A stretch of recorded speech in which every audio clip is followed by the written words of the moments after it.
এক বুজুর্গ কী করতেন না, হাসতেন না, চেহারা হাসি আসতো না।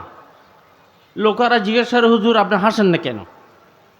তো বল, কেমন করে হাসবো? কালকে আমার ব্যাপার কি ফয়সালা হয়? আমি কি জান্নাতীর গ্রুপের মধ্যে থাকবো না জাহান্নামীদের গ্রুপের মধ্যে থাকবো? আমি তো জানি না।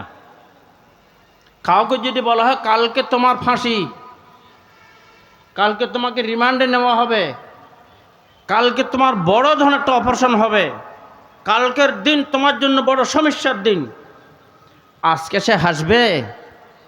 আজকে সে হাসবে?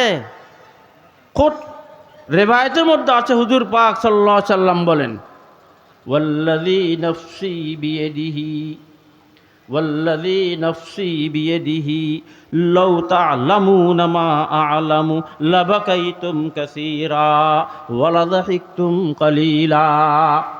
খোদার কসম খেয়ে বলতেছেন রাসূল করিম সাল্লাল্লাহু আলাইহি সাল্লাম, যার কবজে কুদরতের মধ্যে রাসূল করিম সাল্লাল্লাহু আলাইহি সাল্লামের জান, কি বলেন?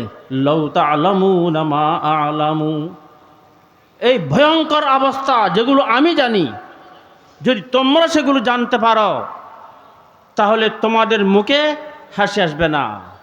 লাবাকাইতুম কাসীরা, কসরতের সাথে তোমরা বেশি বেশি তোমরা কান্নাকাটি করতে থাকবে, যেন এই ভয়ঙ্কর অবস্থার থেকে বেঁচে আল্লাহ যেন রহমতের ছায়া দান করে।